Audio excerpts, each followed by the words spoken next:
மணவாளன் கர்த்தர் இயேசு வருகின்றாரே, மணவாட்டி சங்கீதம் ஆயத்தந்தானா.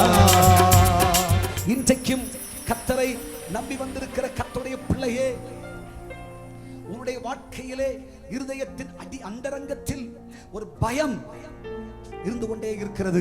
என்ன நடக்குமோ, எது நடக்குமோ, இதே நிலையில் இன்னும் சில வருஷங்கள் போனால் என் குடும்பத்தின் நிலை என்ன, என் வருமானத்தின் நிலை என்ன, என் தொழிலின் நிலை என்ன, என்னுடைய சூழ்நிலை எப்படி ஆகுமோ, எந்த நிலைக்கு தள்ளப்படுவேன் என்று தெரியாது. இன்றைக்கு 5 காசுக்கு வருமானம் இல்லை, தொழிலெல்லாம் குன்றி குறுகி போச்சு, வியாபாரம் எல்லாம் அற்று போச்சு, எல்லா மேன்மைகளும் நின்று போய்விட்டது, என்ன செய்வதென்று தெரியவில்லை. யோசேப்பு மரணமடைந்தால், வரவு நின்று போனால், இப்பொழுது இருக்கிறதும் இல்லாமலாகி போனால் என்ன செய்வதற்கு என்ற ஒரு பயம் உனக்குள் இருந்து கொண்டே இருக்கிறது.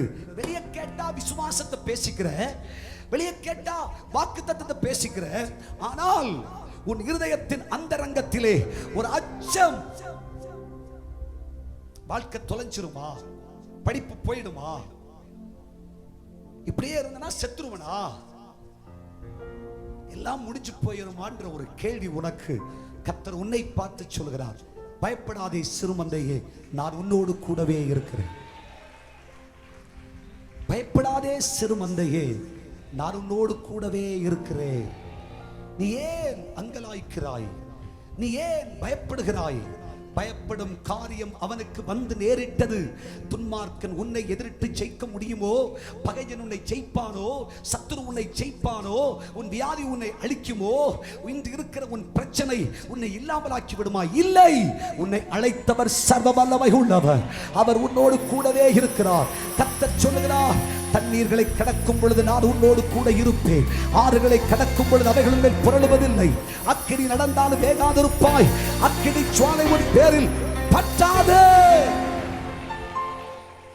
நான் உங்களோடு கூடவே இருப்பேன் என்று கர்த்தர் வாக்கு கொடுக்கிறார். எதை குறித்து பயப்படாதிருங்கள். சுமூகமாய் பிரயாணப்பட்டீர்களே, புறப்பட்டீர்களே, விசுவாச வாழ்க்கையில் கால்களை வைத்தீர்களே, தைரியசாலிகளாய் கிறிஸ்தவ வாழ்க்கைக்கு சவால் விடுத்துக் கொண்டு ஆண்டவராகிய கிறிஸ்துவை ஏற்றுக்கொண்டு சத்திய புஸ்தகமாகிய பரிசுத்த வேதாகமத்தை கரத்தில் ஏந்திக் கொண்டு கர்த்தருக்காய் என்று அவ்வளவு பிடிவாதமான விசுவாச வாழ்க்கை செய்தீர்களே, இன்றைக்கு தட்டு தடுமாறி திகைத்து ஆண்டவரை எதிரிட்டு வருகிற சமுத்திரத்தின் இரைச்சல்கள் தாங்க முடியல சாமி, கடலின் கொந்தளிப்புகள் சமாளிக்க முடியல சாமி, என்ன செய்வதென்று தெரியவில்லை, திகைத்து போயிருக்கிறாய் என்றால் கலங்காதே. உன் படகில் ஒருவர் உண்டு, அவர் கர்த்தராகிய இயேசு கிறிஸ்து. உன் வாழ்க்கையோடு ஒருவர் இருக்கிறார், அவர் கர்த்தராகிய இயேசு.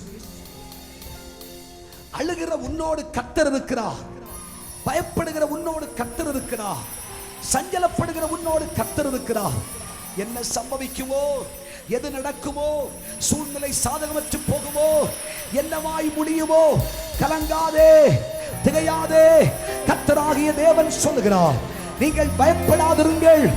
தேசமே, தேசமே பயப்படாதே, மகிழ்ந்து களி கூறு, கர்த்தர் உனக்கு பெரிய காரியங்களை செய்வார். நீ அறியாததும் நீ சிந்தியாததும் உன் இருதயத்தில் தோன்றாததுமான பெரிதானவைகளை உனக்காய் செய்வேன் என்று கர்த்தர் உனக்கு வாக்கு கொடுக்கிறார். மணவாளன் கர்த்தர் இயேசு வருகின்றாரே, மணவாட்டி சங்கீதம் ஆயத்தந்தானா.